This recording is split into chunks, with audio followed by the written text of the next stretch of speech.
Hey, okay guys, I want to talk to you about how to build muscle on a ketogenic protocol. So often people are concerned about getting fat by eating a lot of fat, which is still problematic to people who want to gain muscle, but people have the fear of losing muscle through glycogen depletion and gluconeogenesis. So I'm going to break this down to make it a little bit more clear on how you can actually build, boom, really good quality muscle on a ketogenic protocol. Now, you have to consider what your hormones are like. What's going on with your hormones? That's number one. A lot of people don't even realize that they have low testosterone, or women and men have high estrogen, or men with the DHT. Here's the thing, for the aromatization of our males today. Here's the thing. On a ketogenic protocol, just the simple understanding is if you can get your brain to use ketones as soon as possible, then your body won't be searching for glucose, because your body can make sugar out of the muscle, of course, and you don't even have to eat 1 gram of a carbohydrate to produce enough blood sugar to become catabolic chronically, and you're losing muscle. Now, in the carb world, people are highly catabolic, so this super fear of being catabolic on a ketogenic protocol kind of behooves me a little bit, because when you do fasted cardio, when you're intermittent fasting, when you're doing water fast, when you're so busy that you forget to eat, you are losing muscle. When you're eating poor quality foods as a carb burner, and your blood sugar shoots up and then down, and then up and then down, what's bringing it up? Muscle. You're breaking down muscle. So let's look at this a little bit more clearly.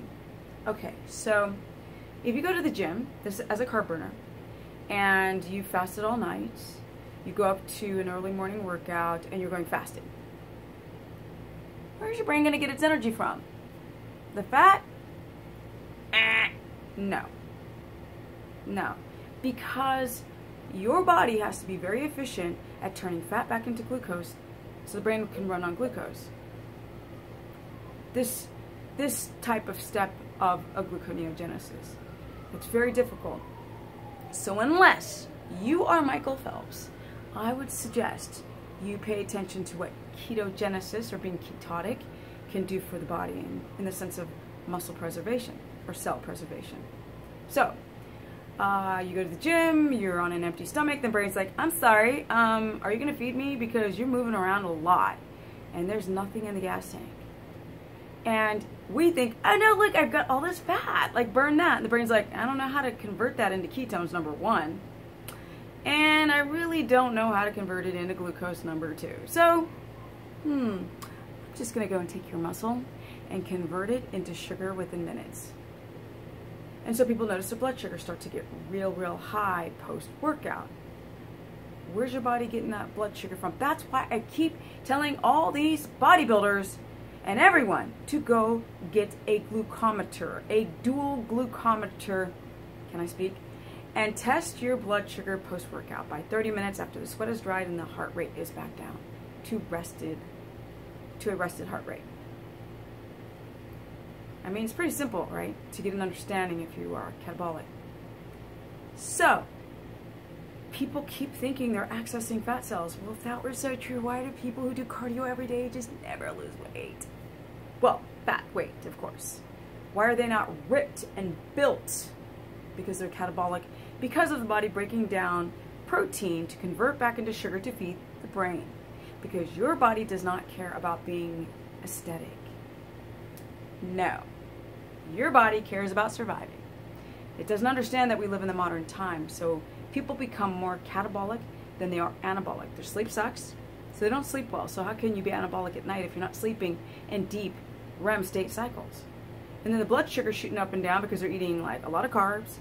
Blood sugar shoots up, then it shoots down, then the body's like, that's dangerous because I'm hypoglycemic, and then glucagon brings it back up through gluconeogenesis, or glucagon brings it back up, and then you have gluconeogenesis as a way to bring back up your blood sugar so your brain doesn't freak out. don't know why people think they can do fasted cardio and still keep the gains. They can't. They're going to lose proteins in some fashion. So what makes keto so profound is that your body is running on units of body fat. It's not looking for glucose to feed the brain. So when the gas tank is empty, it's not like searching for proteins to break down and rape your body. Rob from Paul to give to Pete, rob from here to give to here. Your body just accesses that very inaccessible fat cells when you are a carb burner. So because you are burning fat, your muscles aren't being constantly munched on to feed the brain, so you just grow and grow and grow. And this is how I was able to gain 15 pounds on a ketogenic protocol in a 1.5 years. Now, if you guys see me in old videos, I'm much smaller. Much smaller. So now you can see I'm way more built. I have way more muscle, of course on a woman's frame, at 50, yes, than my physique before. So now when I work out, my body's running on ketones. It's like a great source of gasoline because I have 40,000 kilocalories of fat to burn without having to access muscle. And that's how you grow, right? The secondary way that you grow is through insulin regulation. Because you become insulin sensitive, because when you eat carbs, your insulin has to secrete to get that glucose out of the blood to be used or stored. But when you eat fat, you don't have this huge insulin response from the pancreas, so your insulin becomes highly productive, it does an incredible job on a small amount of effort, if I say it in layman's terms. So you're insulin sensitive, so it just secretes, your pancreas will secrete a little bit of insulin, because you'll notice this trend when your blood sugar spikes after eating any food and then drops back down. And then you have the amino acids from proteins that you eat, so it takes a little bit of insulin to do a big job, to get the protein that you're eating into the muscle cell. And so that's the reason why you don't have a big need for a lot of protein, because your insulin is so efficient and effective. Whereas you're a carb burner, the insulin doesn't do its job very well. So you need to pump out bolus amounts of insulin to try to get all that protein into the muscle. So now your kidneys are like, all of this lean meat your body has to break down. That's why people start developing kidney stones. And of course, other environmental problems and poor liver function creates poor kidney function, and drinking and smoking and things of this nature.